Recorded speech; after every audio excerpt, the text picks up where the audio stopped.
Assalamualaikum warahmatullahi wabarakatuh. Selamat pagi kepada anak-anakku kelas 4 yang Bapak cintai dan Bapak banggakan. Pada kesempatan hari ini kita akan mempelajari tema 1, indahnya kebersamaan, subtema 3, bersyukur atas keberagaman, pembelajaran 1.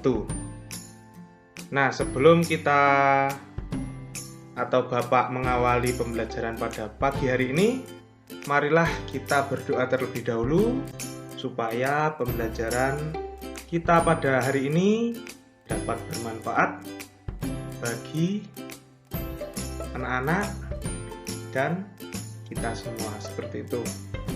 Untuk kegiatan berdoa, Bapak akan pimpin dan bisa diikuti. Persiapan berdoa mulai. Bismillahirrahmanirrahim. Alhamdulillahirabbil alamin. Arrahmanirrahim. Maliki yaumiddin. Iyyaka na'budu wa iyyaka nasta'in. Ihdinas siratal mustaqim. Siratal ladzina an'amta 'alaihim ghairil maghdubi 'alaihim waladdallin. Amin. Amin, amin ya rabbal alamin. Semoga pembelajaran kita pada hari ini berjalan dengan lancar dan bermanfaat ilmunya. Amin, amin, amin, amin. Baik, di sini kita akan mempelajari sebuah muatan pembelajaran terkait dengan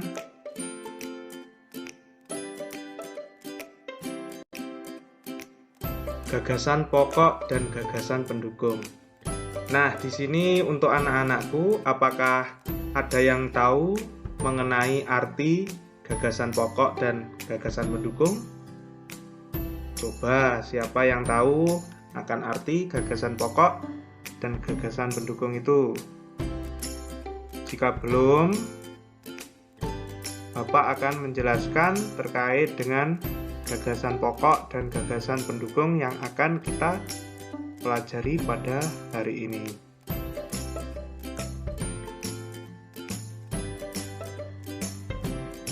Yang pertama yaitu, apa sih gagasan pokok itu?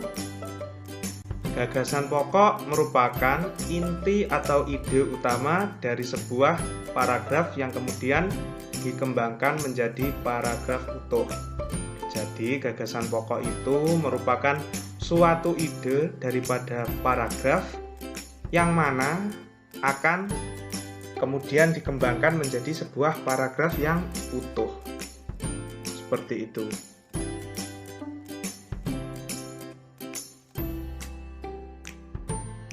Kemudian, apa sih gagasan pendukung?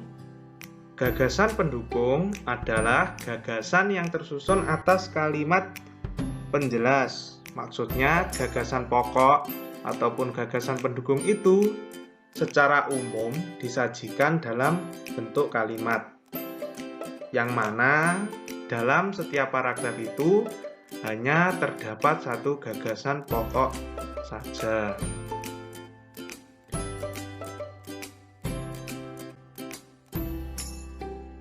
Teks adalah sebuah wacana yang dituangkan dalam bentuk tulisan. Teks memiliki banyak bentuk dan jenis yang dapat digunakan dalam berbagai kegiatan. Teks berdasarkan cara penyampaiannya terdiri atas teks lisan dan teks tulis. Teks lisan sendiri memiliki arti yaitu teks yang dibacakan. Seperti teks pada umumnya, teks lisan juga memiliki gagasan pokok dan gagasan pendukung. Gagasan pokok dan gagasan pendukung dalam teks lisan ditemukan dengan cara menyimak. Menyimak sendiri memiliki arti sebagai mendengarkan dengan seksama hal yang dibacakan atau dibicarakan. Jadi, di dalam teks itu ada dua cara penyampaiannya. Yang pertama, secara teks lisan itu dikatakan secara langsung melalui komunikasi. Kemudian yang kedua yaitu teks tulis, yang mana cara penyampaiannya itu diperantarakan atau dilakukan melalui sebuah tulisan. Seperti itu contohnya. Kita menuliskan pesan di buku.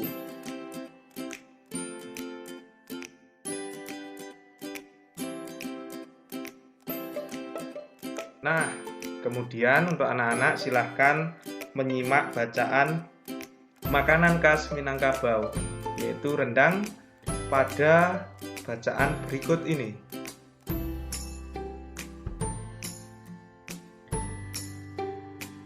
Rendang atau randang adalah masakan daging yang berasal dari Minangkabau. Rendang memiliki posisi terhormat dalam budaya masyarakat Minangkabau.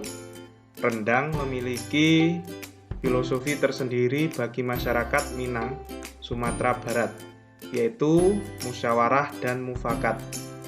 Dalam tradisi Minangkabau, rendang adalah hidangan yang wajib disajikan dalam setiap perayaan adat, seperti berbagai upacara adat Minangkabau, kenduri, atau menyambut tamu kehormatan.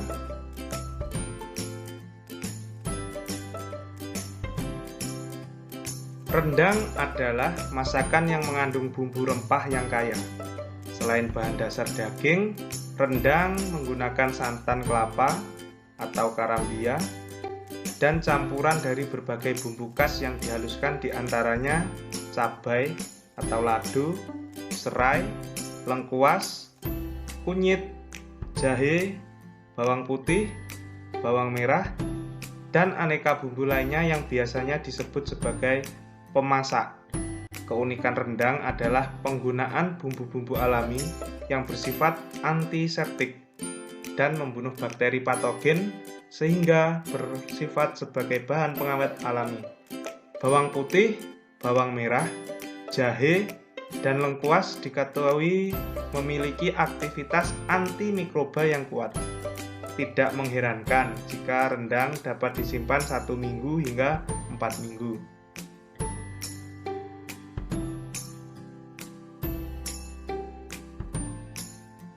Dalam memasak daging berbumbu dalam kuah santan, jika ditinjau dari kandungan cairan santan, sebenarnya terdapat 3 tingkat tahapan, mulai dari yang berbasah, berkuah, hingga yang terkering. Gulai sampai kalio sampai rendang. Secara umum dikenal ada 2 macam jenis rendang, yaitu rendang kering dan basah. Rendang kering adalah rendang sejati dalam tradisi memasak Minang. Rendang ini dimasak dalam waktu berjam-jam lamanya, hingga santan mengering dan bumbu teresap sempurna. Rendang kering dihidangkan untuk perhelatan istimewa, seperti upacara adat, kenduri, atau menyambut tamu kehormatan. Rendang kering biasanya berwarna lebih gelap, agak coklat kehitaman. Jika dimasak dengan tepat, rendang kering dapat tahan disimpan dalam suhu ruangan selama 3-4 minggu. Bahkan dapat bertahan hingga lebih tepatnya disimpan di kulkas dan 6 bulan jika dibekukan. Sedangkan rendang basah atau lebih disebut kalio adalah rendang yang dimasak dalam waktu yang lebih singkat. Santan belum begitu mengering sempurna dan dalam suhu ruangan hanya dapat bertahan dalam waktu yang kurang dari 1 minggu. Rendang basah berwarna coklat, terang, keemasan, dan lebih pucat.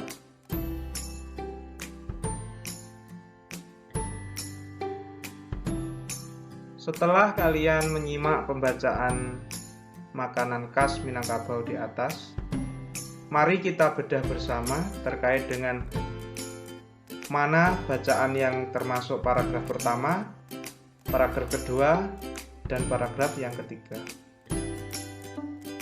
Nah, di sini yang pertama yaitu merupakan paragraf yang pertama, mulai dari bacaan pengertian rendang. Rendang atau randang adalah masakan daging yang berasal dari Minangkabau sampai dengan menyambut tamu kehormatan.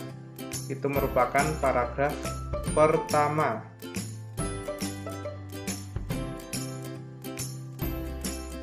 Berikut ini merupakan paragraf yang kedua. Dan yang terakhir, ini merupakan paragraf yang ketiga.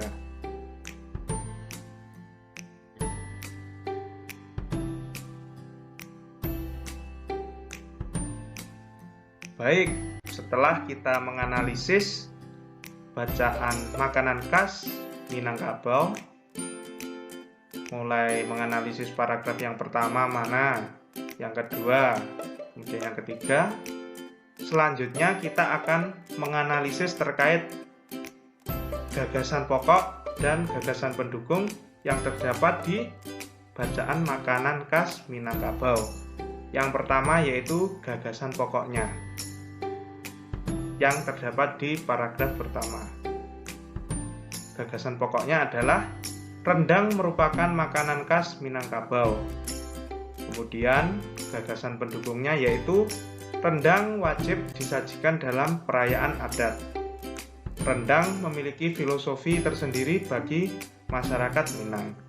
Nah, dapat dilihat bahwa daripada gagasan pokok pada bacaan makanan khas Minangkabau yaitu menjelaskan tentang rendang merupakan makanan khas Minangkabau, yang mana kemudian didukung oleh sebuah gagasan pendukung yang menyatakan bahwa rendang wajib disajikan dalam perayaan adat.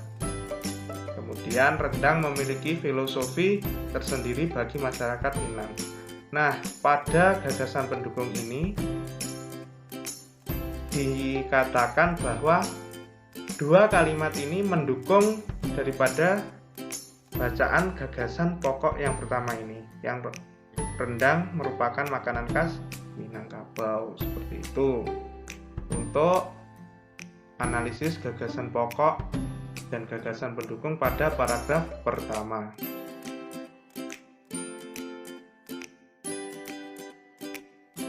Kemudian paragraf yang kedua, gagasan pokoknya yaitu bumbu untuk membuat masakan rendang. Gagasan pendukungnya adalah bahan dasar masakan rendang adalah daging. Rendang menggunakan bumbu alami. Nah, di situ sudah jelas akan kata atau gagasan pendukung pada bacaan paragraf yang kedua, yang menyatakan gagasan pokoknya bumbu untuk membuat masakan rendang, didukung dengan bahan dasar masakan rendang adalah daging. Rendang menggunakan bumbu alami.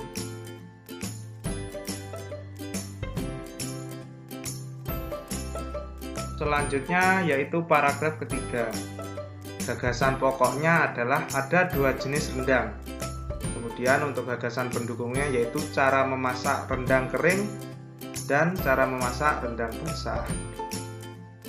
Nah, anak-anak, sampai di sini ada yang ditanyakan terkait dengan materi pembelajaran gagasan pokok dan gagasan pendukung. Jikalau ada, silahkan anak-anak bisa menanyakan secara langsung di grup WhatsApp kelas.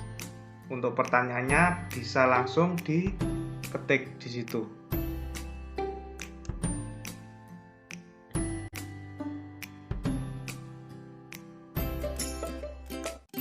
Selanjutnya, Bapak akan memberikan sebuah penguatan terkait dengan gagasan pokok dan gagasan pendukung. Yang pertama, gagasan pokok. Gagasan pokok merupakan inti atau ide utama dari sebuah paragraf yang kemudian dikembangkan menjadi paragraf utuh. Kedua, gagasan pendukung adalah gagasan yang tersusun atas kalimat penjelas. Mungkin itu yang dapat Bapak sampaikan pada pembelajaran terkait gagasan pokok dan gagasan pendukung. Silahkan anak-anak mempelajari terkait gagasan pokok dan gagasan pendukung yang terdapat di buku LKS halaman 64. Silahkan anak-anak membuka buku LKS kalian.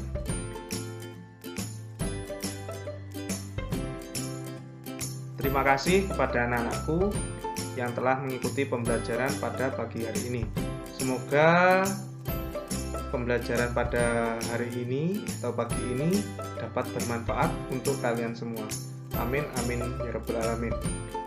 Ada kurang lebihnya, Bapak mohon maaf. Wassalamualaikum warahmatullahi wabarakatuh.